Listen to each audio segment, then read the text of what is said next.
Hello, and welcome to the Not Special Show, episode, I think, number 20. And this one is a very good one for anybody aspiring to write a book and be an author.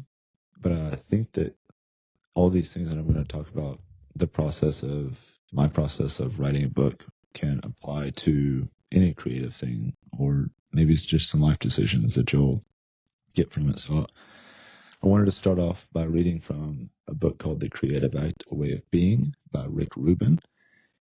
And it's a good start to what we're going to talk about. So he says, everyone is a creator. Those who do not engage in the traditional arts might be wary of calling themselves artists. They might perceive creativity as something extraordinary or beyond their capabilities, a calling for the special few who are born with these gifts. Fortunately, this is not the case. Creativity is not a rare ability, and it's not difficult to access. Creativity is a fundamental aspect of being human. It's our birthright, and it's for all of us. Creativity doesn't exclusively relate to making art. We all engage in this act on a daily basis. This is important. To create is to bring something into existence that wasn't there before. It could be a conversation, the solution to a problem, a note to a friend, rearrangement of furniture in a room, a new route home to avoid a traffic jam. So that leads me to, first disclaimer, I self-publish my book on Amazon on a program that they do called Amazon KDP, which makes it where you can publish your own book, which is cool. This is my writing process. Hopefully it just gives you kind of some framework and you make it your own. This is not the writing process. This is just a way of writing. So first, and it kind of touches on this, that Rick Rubin quote there from his book. First step in writing a book is you have to believe that you're going to be able to write a book. You have to believe that you're going to get to the end, type the end, make it through the edits, and get an actual book on the other end. Now, the world kind of gave me that belief a little bit. So my story, I just wanted to get these silly stories of my time in the Army out. So I didn't know if I wanted it to be a book, a screenplay, these little silly shorts, animated shorts I had an idea for. So I just started writing them down as they came to me. It was very sporadic. I wouldn't write every day. It could be once every 2 weeks, once a month. I'd go 3 days in a row, just kind of whatever. Then I lost about 35,000 words, which is over half of a book, turns out. And that's when I decided the very next day, okay, I'm going to write a book. That was a sign. I'm going to write the book. So let's do it. And that belief, it's not, I don't want to say easy because what is easy and hard anyways, but you're still going to get resistance from yourself. You're still going to get that voice in your head, that self-doubt that you're not going to be able to finish the book, that you're not going to be able to come up with the ideas for it, that you're fill in the blank, not going to have enough time, don't have enough ideas. All of that just bullshit that I've told myself before, that you're telling yourself right now. It's just not true. Let me tell you, think about all the different authors in the history of the world that have written a book. It's a lot. Look on Amazon. I'm sure you can Google that. But that is step one in my writing process, the belief that I'm going to finish this book. Step two, I guess, is what am I going to write about? Coming up with what you're going to write about.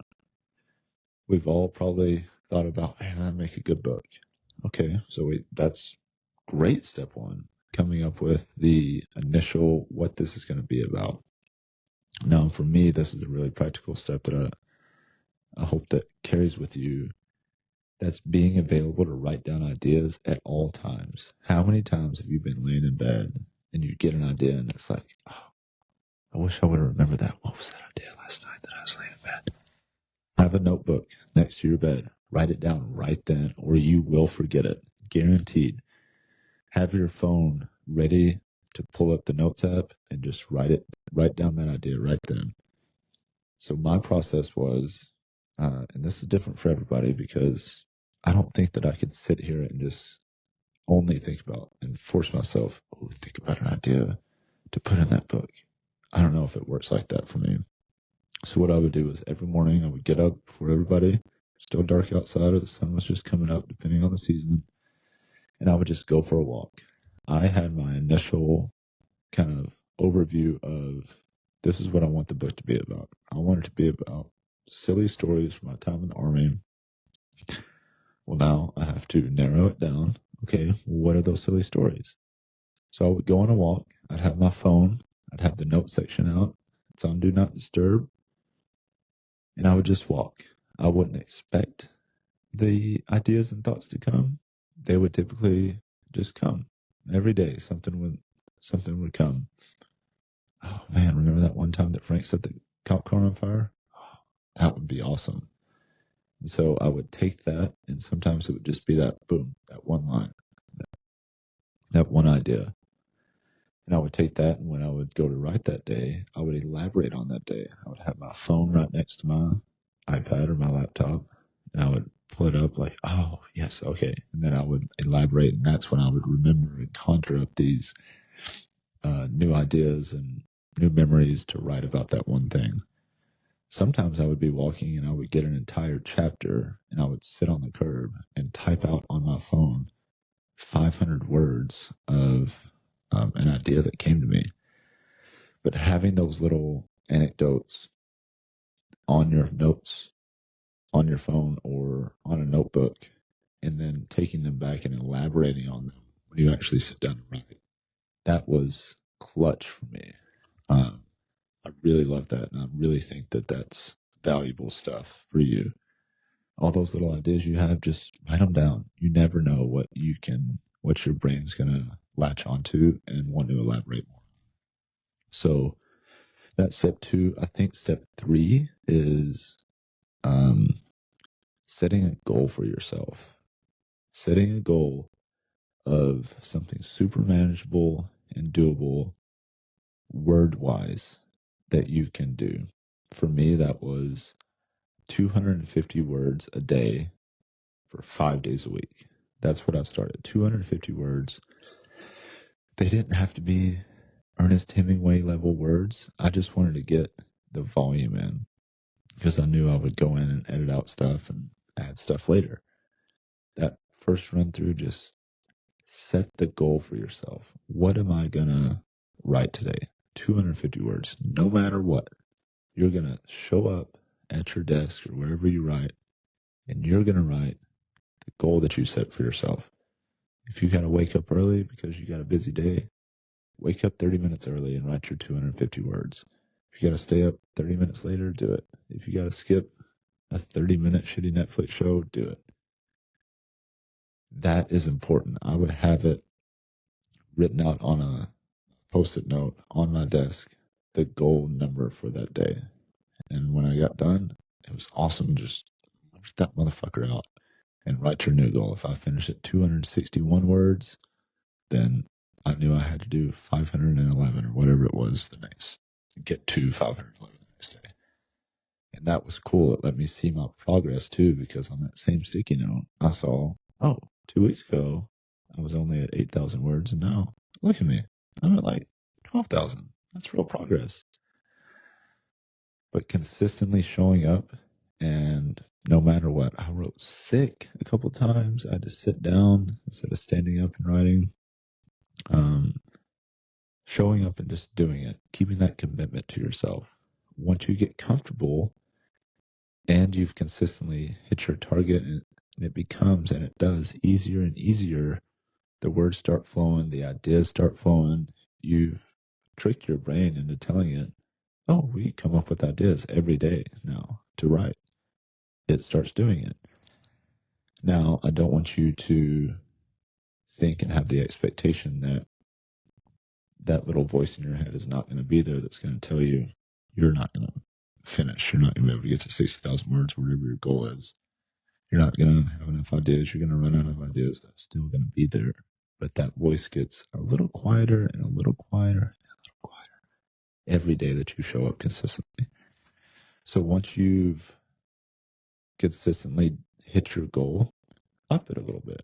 So I went from 250 for a week or two to now I'm at 500. Okay, that's stretching me a little bit, but that's growth, right? It's like when you work out and lift weights, you get stronger by doing what? Adding more weight on. So you're expanding that a little bit. You do 500 for a couple weeks, or whatever your goal is. It could be 300, whatever. Then you consistently do that. Then guess what? Then you up it. I just went straight to, I think I can do 1,000 words a day. That's what feels good. That's stretching me sometimes. Sometimes it's tough and sometimes it comes easy. And it's so cute. My daughter comes in every day and asks me, Dad, are the words coming easy or hard today? She wants to know.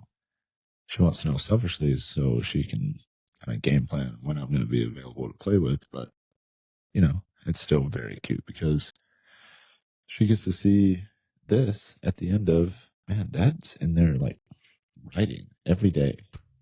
And now we get to like celebrate him and like, look at that book. That's cute. So you got your goal, hit it consistently every day. That goes back to the foundation of all of this. And that's the belief that you can do it. You can write a book and finish a book. You're going to get to the end and write the end. And I think it's important because how many times have you heard somebody, man, that'd make a good book. I wish I could write a book. I'm here to tell you do it, and you can, because it's important. I want to read your book. I want to read your story. I want to read the fiction that's coming out of your brain. It's amazing. If I could read every single book in the world, I would. I love it so much, and that's why I wanted to make this video to encourage you to actually do it, because you can do it. So you set your goal, and you're just chipping away at it. I want you to have that expectation that you're not going to write a book in a week. It's going to take you months, if not a year, 2 years, 3 years. It all depends on your goal that you're set for yourself, but just keep chipping away at it. That's it. And eventually a rolling stone gathers no moss. Like it's going to just keep going, and then it just becomes a part of your daily routine. I forget after 40 days or after 20 days or something like that, then action becomes a habit. And that's just where you're going to be. And then you start to believe like, oh, I'm just a writer. I show up every day and I write. That's what I do. So after you set your goal and you stick to it, you just keep plugging away. And then you finally get to write the end at the end. But it's not the end. It's not the end if you want to actually publish a book. It's the end of writing for that. So you write the end. I want you to take at least a week off and don't even look at it. Don't even think about it. Do something different. Break that habit.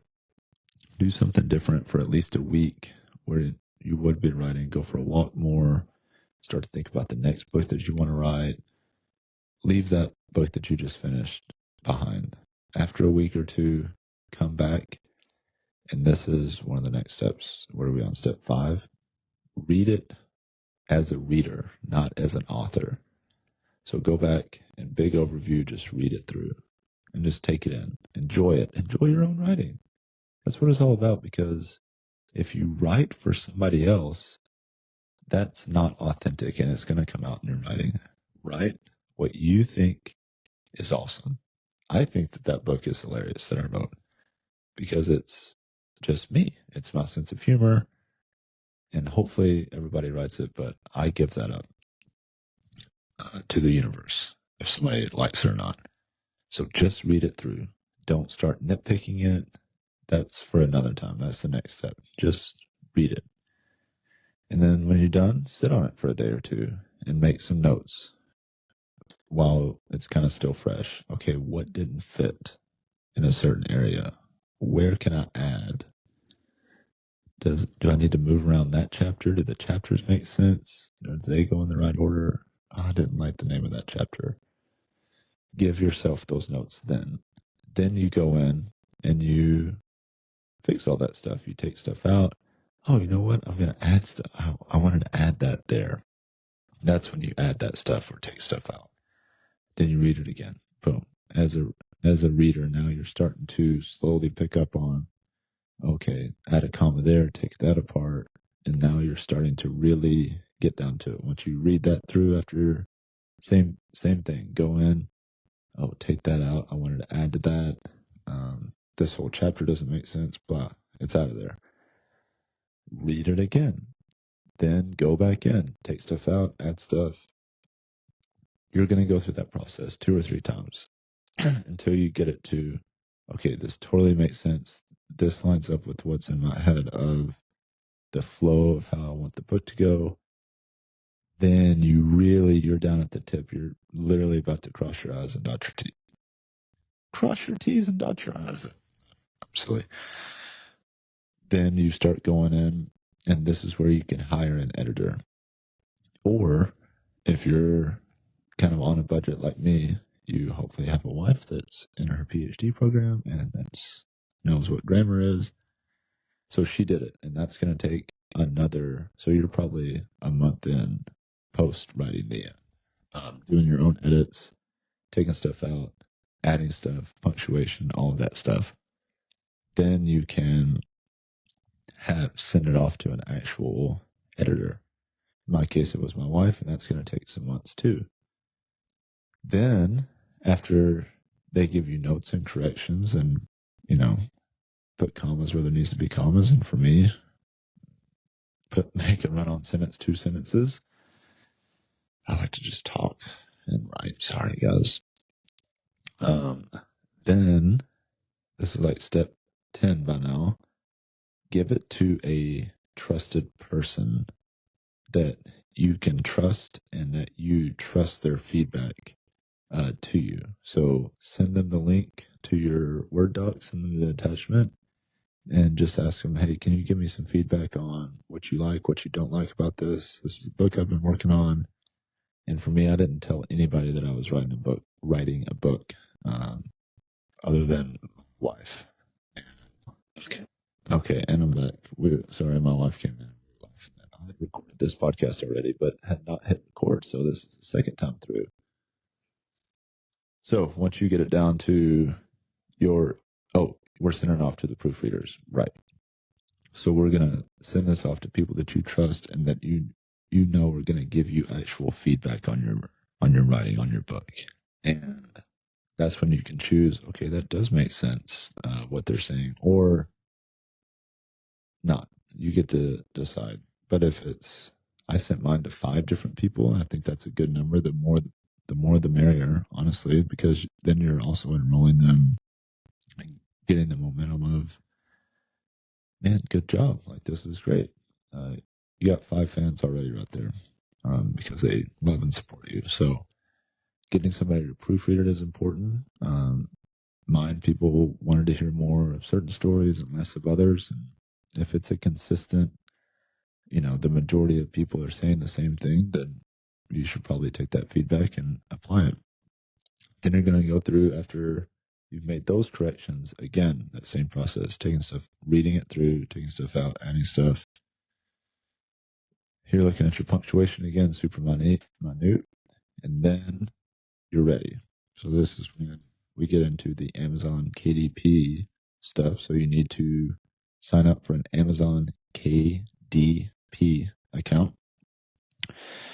And that is their publishing arm of Amazon, which puts it straight onto Amazon for people to buy. And some things that you need to do is you need to have a book formatter.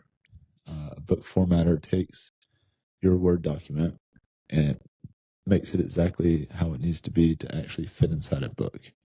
The margins, the header and the footer, the alignment on the page turn, the dead page, all of that stuff, the table of contents at the beginning, any footnotes, like they're formatting that to make it look like an actual book. So you're going to go on Fiverr, or if you randomly know a book formatter, have them do it, and you're going to hire somebody to format your book. Now, while they're doing that, you're going to design your book cover. Now, I had an idea before I finished writing of what I wanted the book cover to be like. So I found, again on Fiverr, a book designer. You can type in book designer on Fiverr and get hundreds of results. Pick the one that kind of fits with your idea in your head, or if you don't have an idea, they'll make an idea for you, and it's awesome.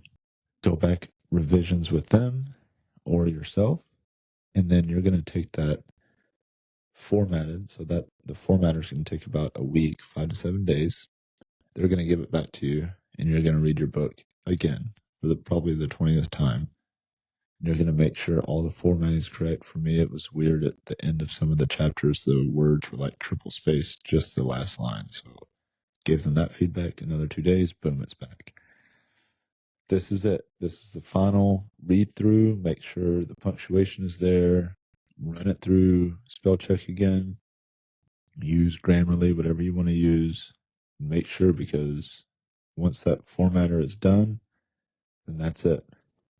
Then you take your formatting file, and you take your finished book cover file, and you put it into that Amazon KDP program. Now, the Amazon KDP program is where you're going to put your book description, your book title, and about the author. With those 3 things written and your formatted book and book cover, Amazon's going to make that listing for you. It's super simple, and it's not complicated. I thought that, man, I'm going to have to fill in all the how many pages is it. It does all of that stuff automatically for you. It does the picture for you. It does the back cover. It does the summary for you. I mean, it's awesome. And then one more time of reading through, you're going to hit send me. You're going to buy an author's copy. An author's copy is just, it's going to have a little black ribbon across the front and around that says not for resale, and they're going to send that to you. And that's going to be the first time that you hold your own book that you wrote. And you're going to really look at it and give it like a good solid once over. For me, I had to change the spacing on the back. I had misspelled the word forces on the back, so luckily I caught that. And then you're going to read it. Read the actual book. Your actual book. Dude, your actual book. You're going to read it front to back. And you're going to make sure your pictures are where you want them. You're going to make sure your line breaks are where you want them. You're going to make sure that your chapter is properly how you want it. I wanted mine to be super simple with just a line and no swirly stuff. And that's the last time you're going to read it, probably for a while. But then you're going to hit publish. And then it's going to be on Amazon.com. And then you're going to send it to all your friends and all your family and be like, hey, I wrote a book. Buy it, please, and tell people about it, which I probably need to do a better job of. But that is my writing process. Come up with the overall, first, come up with the belief that you're going to be able to finish a book, because you are. Come up with the general idea of what you want to write about. Narrow it down. Be open to whatever ideas come under that general topic. Write them down whenever they come. Don't wait, because you will forget. Elaborate on those ideas whenever you sit down to write. Set a goal for yourself on how many words a day you want to write and how many days a week you want to write. Stay consistent. That's it. You hit it the end, and the world gets to hear your story, which I want to hear. But I want to leave you with some resources that help me out. These are 3 books that I read that have helped me out and given me some insight into the creative process and writing process specifically. I'm going to hold them right there and say cheese for the thumbnail. Boom. And it is. We already read it. The Creative Act, A Way of Being by Rubin. The War of Art, Break Through the Blocks and Win Your Inner Creative Battles by Pressfield. This one's marked up a ton because this is that inner voice in your head that's telling you you're never going to finish a book. And he names it as resistance. Amazing. And then Stephen King actually wrote a memoir of the craft called On Writing. And this helped me about consistency and kind of giving up the kind of results. Once it's over, it's over. You wrote, and just keep writing. And that is awesome to hear because Stephen King's such a prolific writer. I don't even know how many books he's still writing. So yeah, I hope that you got something out of that. Check those out, and then I want to give you a video. So we have Stephen King on writing, we have Stephen Pressfield, The War of Art, and then we have Rick Rubin, The Creative Act, A Way of Being. To add to that, check out Ryan Holiday's writing process. Just type that in. It's a video. It's 30 minutes long, and that helped me tremendously as well. So check it out. Subscribe to this show. Share this show. Get my book, Not Special, Special Stories from Non-Special Forces Military, and get to your The End.